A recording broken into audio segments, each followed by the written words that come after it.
Hi fellas, as we know there's a certain ideology out there related to this tune that is regarded as completely peaceful and wonderful and quote, the best system for all humankind, quote. Well, there's numerous quotes you could use. Their holy book was actually only written 200 years after old Mo. Won't mention his name, there's loads of Mo's in the world, isn't there? Old Mo was a savage, a mass murdering, throat slicing, paedophilic, military leader and a robber. As my father described to me when I was a young boy, I've got a picture of him here, don't know, yeah, you can just about see it there. That's Eric, just before World War II, which he volunteered for. He was lucky really because he belonged to a technical regiment, REMI, who worked with vehicles, radios, tanks especially, in North Africa and Italy. And he survived the war and had quite a large family, thankfully, otherwise I wouldn't be here. Here he is, can you see that? Here he is with his best buddy, little Bagshots. Bagshots was his name, yeah. Was it Billy Bagshots? I forget. He's from Manchester as well. My dad was from Manchester, UK that would be. He was from the Eccles and Patchcraft area.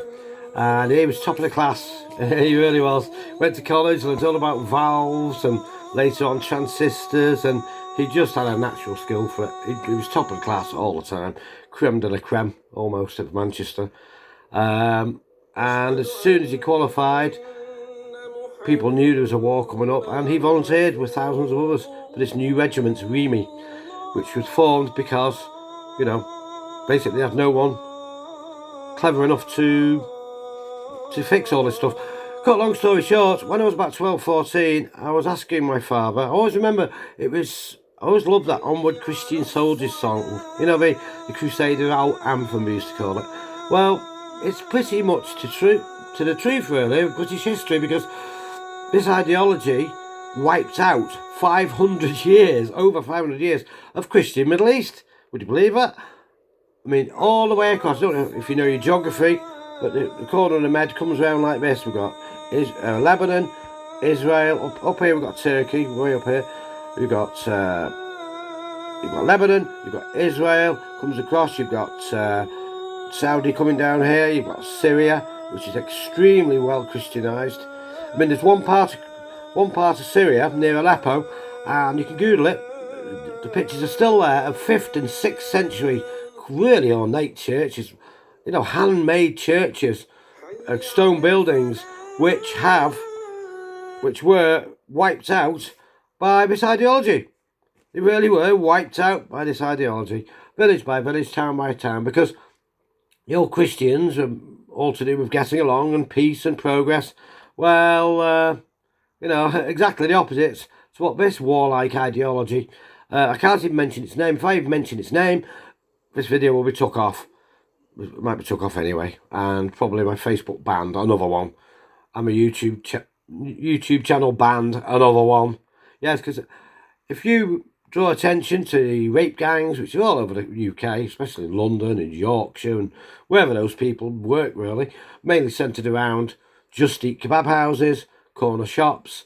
Now they're getting into Facebook. There's been loads of girls, you know, attacked using Facebook and social media, because these guys just don't admit, like, they can talk the talk, they can chat the chat, but we're not interested in any relationships, because in this ideology they are the master race. Where have we heard that before? Yeah, good old Adolf actually said in his book Mein Kampf, apparently, I've not read it, but I've reliably told that he did say that the only world leader he ever admired was Mo from the 7th century, and the only ideology he admired was this ideology. Yeah, so my dad warned me all about this, how they rode into village by village, town by town.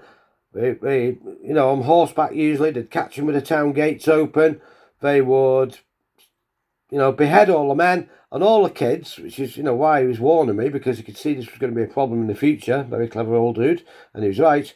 He'd been up Yorkshire and seen how many were coming in, even in the mid-60s. And he did warn me. He did warn me what a terrible ideology this really was. It's a terrible ideology. It's warlike, it's supremacist, It is truly wicked and evil, truth be known. Really, really evil. So when they start talking about this religion of peace, and Trump starts saying, why do we hate us? Well, they have hated us because to them, in this ideology, we are just worms. And Boris Johnson, in case you didn't know it, our present Prime Minister, wrote a book. I've got it here, I've not read it all yet. It's short on the old patience these days. The Churchill Factor. The Churchill Factor. How one man made history. How one man could make a difference. A massive difference.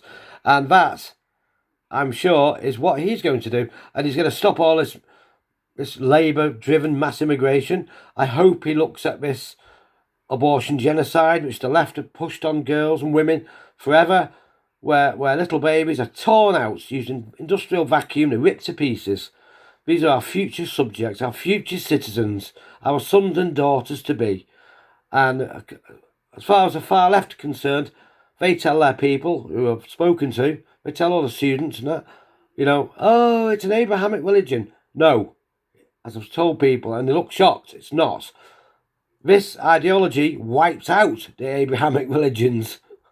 I mean, when Christianity spread from Israel and Palestine and spread south and north to Lebanon, obviously, who were Christianized first? It was that coastal area all around the Middle East, going into Tunisia, Nigeria, Morocco, Spain. Spain was Christianized very quickly, and subsequently Spain was invaded and, all its menfolk wiped out, and it was occupied by this ideology. Spain, Hispania, was occupied for 400 years until Charles the Hammer, the well-known French Frank fighter, actually got a load of gold off Rome to stop these jihadis in, would you believe, southern France. That's how far the first jihad invasion got, all the way to southern France, and it was in Sicily and southern Italy at one stage, before I managed to push them back.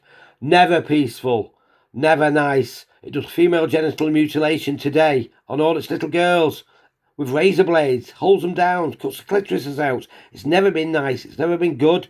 It's always been warlike, racist, hateful, and deeply, deeply supremacist. And it did run the slave trade, the entire slave trade, forever, even before Mo's day. Okay, see you guys, bye-bye.